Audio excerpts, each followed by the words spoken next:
नमस्कार बच्चों। आज हम लेखन कौशल के अंतर्गत कहानी अथवा लघु कथा लेखन के बारे में बात करेंगे। सबसे पहले तो बच्चों हम यही जानने की कोशिश करते हैं कि कहानी क्या है और ये साहित्य की कौन सी विधा है।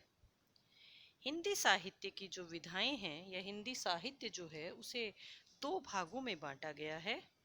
एक गद्य साहित्य है, दूसरा काव्य साहित्य, इसको पद्य भी कहते हैं। गद्य साहित्य के अंतर्गत कहानी, नाटक, उपन्यास, जीवनी, आत्मकथा इत्यादि विधाएं आती हैं। लघु कथा भी गद्य साहित्य के अंतर्गत आती है। कहानी और उपन्यास के बाद लघु कथा सबसे अधिक प्रचलित है।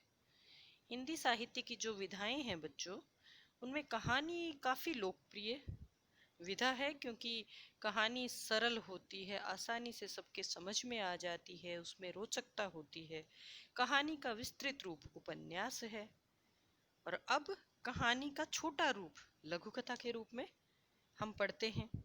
समयाभाव के कारण लंबी कहानियां पढ़ने का समय इंसानों के पास नहीं है, इसलिए लघु कथा की लोकप्रियता और अधिक बढ़ गई। लोगों के पास समय नहीं है पढ़ने के लिए, लंबे लंबे उपन्यास पढ़ने के लिए बहुत समय चाहिए, इतना समय नहीं है, तो ऐसे में लघु कथा की तरफ लोगों का रुझान बढ़ा है। और इंसानों की संवेदना और उनकी समस्याएं भी कई तरह की होती हैं। ये अलग अलग जो समस्याएं हैं उनको लघु कथा बड़े ही सुंदर ढंग से प्रस्तुत करती है। बहुत कम शब्दों में बहुत बड़ी बात इनके माध्यम से कही जाती है। इस वजह से भी ये एक लोकप्रिय विधा बन गई है। अब हम जानते हैं कहानी क्या है। कहानी लेखन का अर्थ है कि दिए गए सूत्रों या बिंदुओं को ध्यान में रखकर कथात्मक विस्तार देना या कहानी को रूप देना। आप जो कहानी लिखोगे, आपको कुछ सूत्र दिए जाएंगे, कुछ बिंदु दिए जाएंगे, आपको उन बिंदुओं के माध्यम से कहानी को विस्तार देना है, उसका कथात्मक रूप देना है, कथात्मक विस्तार देना है। कहानी किसी भी विषय पर लिखी जा सकती है। आपको जो कहानी लिखने को कही जाएगी बच्चों, वो किसी भी बात पर हो सकती है। वो किसी व्यक्ति पर हो सकती है, घटना पर हो सकती है, स्थिति पर हो सकती है, या मन के विचार भी हो सकते हैं। कुछ भी कहानी का माध्यम बन सकता है। अब हम बात करते हैं लघु कथा की। लघु यानी छोटी, कथा जो कही जाए। इस तरह लघु कथा का आशय है छोटी कहानी, कही गई बात। लघु कथा की विशेषताएं।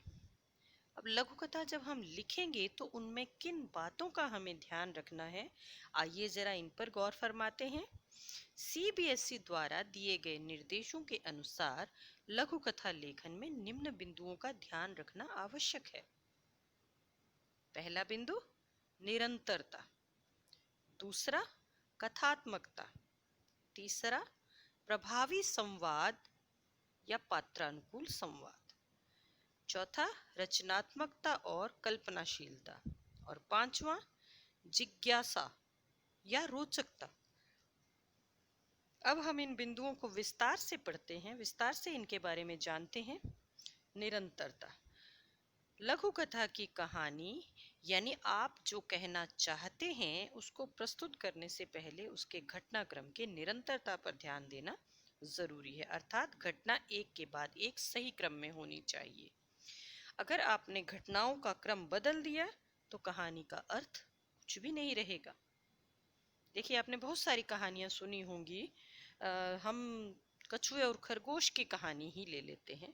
कछुए और खरगोश की जो कहानी हमने सुनी उसमें यही बात हुई थी कि कछुआ जो है वो बहुत धीमा चलता है, खरगोश बहुत तेज चलता है, और खरगोश ने एक दिन कछुए का मजाक उड़ा दिया। जब उसने मजाक उड़ाया तो कछुए ने ये बात कही थी कि कभी किसी को कम नहीं समझना चाहिए, और खरगोश ने उसको दौड़ लगाने की चुनौती दे दी।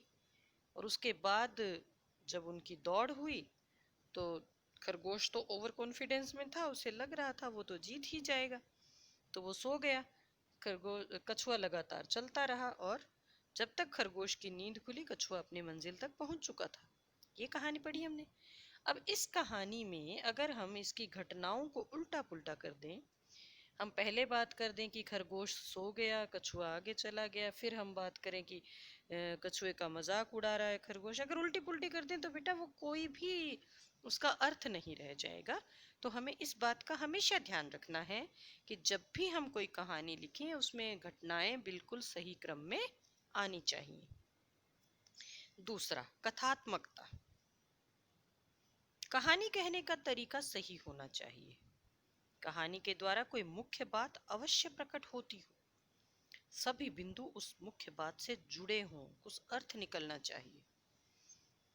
जब भी हम कोई कहानी लिखते हैं तो कुछ खास विचार या किसी खास संदेश को ध्यान में रखकर लिखते हैं, और कहानी कहते समय वो संदेश या वो विचार ओझल नहीं होना चाहिए, गायब नहीं होना चाहिए, वो विचार रहना चाहिए। हमारी पूरी कहानी उसी विचार के इर्द गिर्द घूमनी चाहिए और कुछ अर्थ निकलना चाहिए। बिना कथानक के कोई कहानी नहीं होती। तीसरा है प्रभावी संवाद या पात्रानुकूल भाषा। कोई भी कहानी हो, नाटक हो, या किसी को हम जब कोई बात कहते हैं, अगर हम प्रभावशाली ढंग से नहीं कहते तो उसको कोई नहीं सुनता है। कहानी लिखते समय भी हमें इस बात का ध्यान रखना है कि सही और प्रभावशाली संवाद होने चाहिए। अगर संवाद अच्छे होंगे, सही होंगे, प्रभावशाली होंगे तो सुनने वाले पर या पढ़ने वाले पर बहुत गहरा असर डालते हैं। अब है रचनात्मकता व कल्पनाशीलता। लघु कथा या साहित्य रचना में रचनात्मकता और कल्पनाशीलता बहुत ही जरूरी है। लिखने वाला अपने नजरिए और सोच से अपनी कल्पना शक्ति के आधार पर किसी भी कहानी को प्रभावशाली बनाता है। रचनात्मकता से कहानी में उत्सुकता और रोचकता बनी रहती है। बच्चों, आप देखते हो अलग अलग लोगों के बात करने का अंदाज आपने देखा होगा। एक व्यक्ति, एक साधारण घटना है कोई, उसको बिल्कुल साधारण तरीके से आपको बताता है, आप ध्यान ही नहीं देते हो कि उसने क्या कहा। वहीं एक व्यक्ति ऐसा भी होता है जो उस बात को इतने रोचक ढंग से कहता है, ऐसी बढ़िया भाषा में और अपनी कल्पना को मिला के इतने अच्छे ढंग से कहता है कि आप बड़े गौर से उसकी बात को सुनते हो। कहानी लिखते समय भी हमें इस बात का ध्यान रखना है कि जब हम लिखें तो हमारी जो क्रिएटिविटी है, हमारी जो रचनात्मकता है और जो हमारी कल्पनाशीलता है, उससे वो कहानी रोचक बननी चाहिए। ऐसी रोचक कि सुनने वाला उत्सुक रहे कि कहानी में आगे क्या होने वाला है या क्या कहानी कह रहा है कोई। उसके बाद है बच्चों जिज्ञासा और रोचकता। एक अच्छी लघु कथा वही मानी जाएगी जो पाठकों में जिज्ञासा और रोचकता पैदा करती है। अर्थात लघु कथा के अंत तक जिज्ञासा और रोचकता बनी रहनी चाहिए। तभी कोई पाठक कथा को अंत तक पढ़ने को उत्सुक होगा, वह जानना चाहेगा कि इस कथा का अंत क्या होगा। अगर हम किसी भी बात को सही ढंग से नहीं कहेंगे, जिज्ञासा और रोचकता बनाकर नहीं रखेंगे, तो कोई भी हमारी कहानी को गौर से नहीं पढ़ेगा। हो सकता है वो बीच में ही उसे छोड़ दे। तो हमें इस बात का ध्यान रखना है कि कहानी इस तरह से कही जाए कि रोचकता और जिज्ञासा अंत तक बनी रहे, हम उसका अंत जानने के लिए उत्सुक रहें। आप लोगों ने भी देखा होगा कि जब आप कोई खास कहानी पढ़ रहे हैं या कोई मूवी देख रहे हैं, अगर आपको कोई पहले उसकी स्टोरी बता दे तो आपको लगता है कि सारा मज़ा खराब हो गया। ये अगर वैसे ही चलती तो ज़्यादा अच्छा लगता। वो जो सस्पेंस होता है, वो जो जिज्ञासा होती है कुछ आगे जानने की, वो सारी खत्म हो जाती है। हमें किसी भी चीज में जो रुचि होती है वो जिज्ञासा के कारण ही होती है। तो कहानी के दौरान बेटा हमें इस बात का खास तौर से ध्यान रखना है। अब लघु कथा जो लिखेंगे उसके क्या नियम होने चाहिए, किन बातों का हमें ध्यान रखना है। एक तो छोटी जो कहानी है वो हमेशा एक ही घटना पर केंद्रित हो। अगर आप कई सारी घटनाएं ले लेंगे तो या तो फिर आप घटनाओं का परिचय ही देते रह जाएंगे, सही ढंग से कहानी का भाव प्रकट नहीं होगा, या फिर वो कहानी बहुत लंबी हो जाएगी। तो इसलिए हमें ध्यान रखना है कि लघु कथा जब हम लिखें तो वो किसी एक घटना पर ही केंद्रित हो और केवल 2-3 पात्र हों। अब पात्र जितने ज्यादा होंगे, सबको अगर हम दो दो संवाद भी देंगे तो वो बहुत लंबा हो जाता है और किसी भी पात्र के बारे में सही ढंग से जो पाठक है या श्रोता है वो जान नहीं पाता। तो हमें पात्र कम से कम इसमें रखने हैं। प्रसंग और चरित्रों के अनुसार भाषा, किस तरह का प्रसंग है, कैसा माहौल है, पात्र किस तरह के हैं, पढ़े लिखे हैं, अनपढ़ हैं या किस तरह के हैं, उनको ध्यान में रखते हुए हमें भाषा बनानी है अपनी, उसी तरह की भाषा होनी चाहिए। अगर हम प्राचीन काल की बात करते हैं तो संस्कृत जैसी भाषा होगी, अगर हम आज के समय की बात करते हैं तो उसमें बहुत सारी भाषाएं मिली हुई हैं, और कोई पढ़ा लिखा व्यक्ति है तो उसकी भाषा अलग होगी, जो अनपढ़ है या कम पढ़ा लिखा है उसकी भाषा थोड़ी अलग होगी। ये चीज हमने संवाद लेखन के दौरान भी चर्चा इस पर की थी। विराम चिन्हों का उचित प्रयोग, अगर आप विराम चिन्हों का उचित उपयोग नहीं करते हैं, उचित प्रयोग नहीं करते हैं, तो बात का अर्थ स्पष्ट ही नहीं हो पाता। कहाँ रुकना है, कहाँ चलना है, ये हमें पता होना चाहिए। आपने ऐसी कई मजाकिया कहानी या चुटकुले भी सुने होंगे कि जिनमें किसी ने किसी को पत्र लिखा और उसमें जो विराम चिन्ह थे वो अलग अलग जगह ऐसी जगह लगा दिए कि पूरा अर्थ का अनर्थ हो गया। तो विराम चिन्हों का खास तौर से हमें ध्यान रखना है। भाषा आकर्षक हो, मुहावरों का प्रयोग करें अगर संभव हो तो। बिना बात के जबरदस्ती ठूंसने की आवश्यकता नहीं है, लेकिन अगर आपकी कहानी में संभावना है तो मुहावरों का और इनका प्रयोग भी करना चाहिए, आपकी भाषा इससे प्रभावशाली बनती है। कथा में कोई संदेश हो जो सोचने को विवश करे। कोई भी कहानी तब तक निरर्थक है जब तक उसमें कोई संदेश नहीं है, कोई खास बिंदु उभर कर नहीं आता है। तो हमें ये ध्यान रखना है कि हमारी कथा में कोई ना कोई संदेश हो और अंत ऐसा हो कि पाठक को उससे कुछ प्रेरणा मिले। जब कहानी खत्म हो तो पाठक कुछ सोचने को मजबूर हो, उसको कुछ प्रेरणा मिले, वो सोचे कि हाँ उसके जीवन में कुछ तो परिवर्तन उस कहानी से आए। अब लघु कथा क्यों लिखी जाती है उसके बारे में भी थोड़ी सी चर्चा हम कर लेते हैं।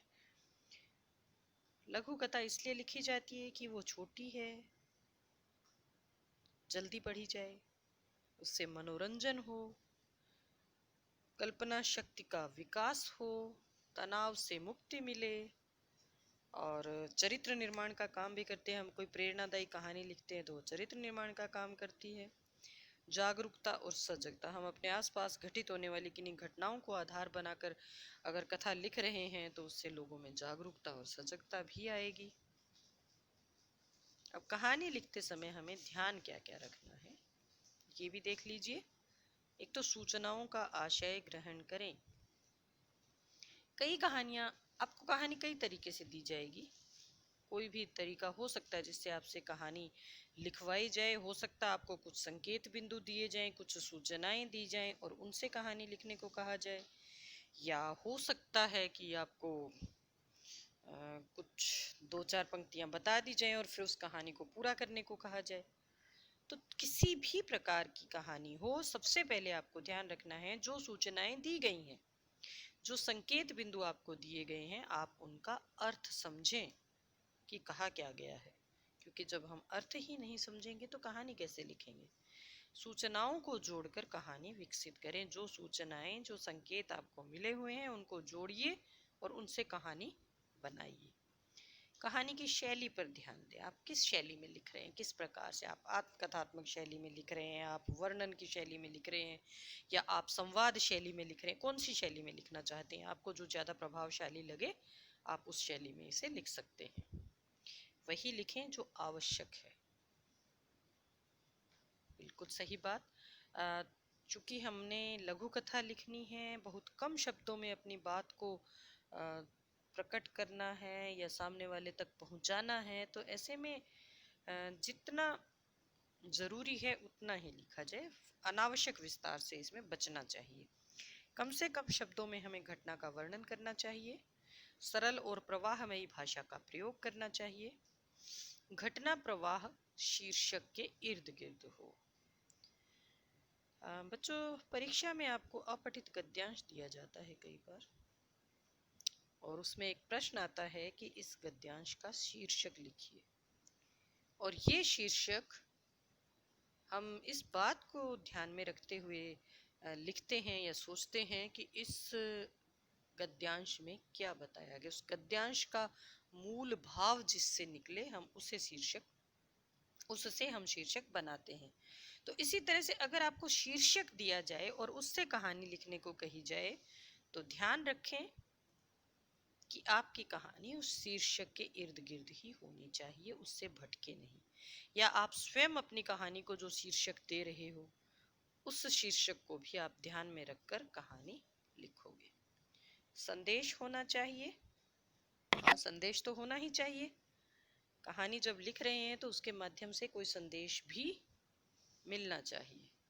अनेक तरह के भाव और पात्र नहीं होने चाहिए, क्योंकि ये लघु कथा है। बार बार मैं आपको ये बात बता रही हूँ, अनावश्यक विस्तार नहीं करना है, जितना आवश्यक है उतना ही लिखना है।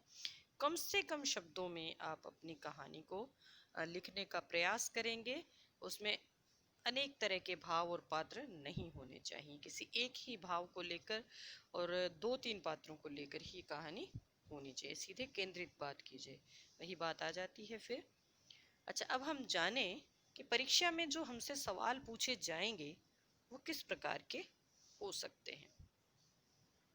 बच्चों, आपको लगता है कि कुछ बिंदु दिए जाएं और उनके रिक्त स्थानों की पूर्ति करके और लिखने को कहा जाए, या हो सकता है कि आपको कहानी की कुछ पंक्तियां बता दी जाएं और फिर आपसे कहा जाए कि अधूरी कहानी पूरी करें। जैसे आपने पिछले 7वीं कक्षा में मिठाई वाला पाठ में की थी कि वो कहता है वह मेरा सोने का संसार था, और उसके बाद आपसे कहा गया कि क्या हुआ होगा उसके साथ, ये आप अपनी कल्पना से लिखिए। तो उसी तरह से हो सकता है कि आपको कोई अधूरी कहानी दे दी जाए और फिर उसे पूरा करने को कहा जाए। या हो सकता है कि आपको कोई चित्र दिखाया जाए और उस चित्र में जो कुछ भी गतिविधियां हो रही हैं उनके आधार पर आपको कहानी लिखने को कहा जाए। या हो सकता है कि आपको कोई एक शीर्षक दे दिया जाए और आपको उस शीर्षक से कहानी लिखनी पड़े। या कोई घटना का विवरण देते हुए कहानी आपको लिखनी हो। कोई भी घटना हो सकती है आपके आसपास जो घटी है।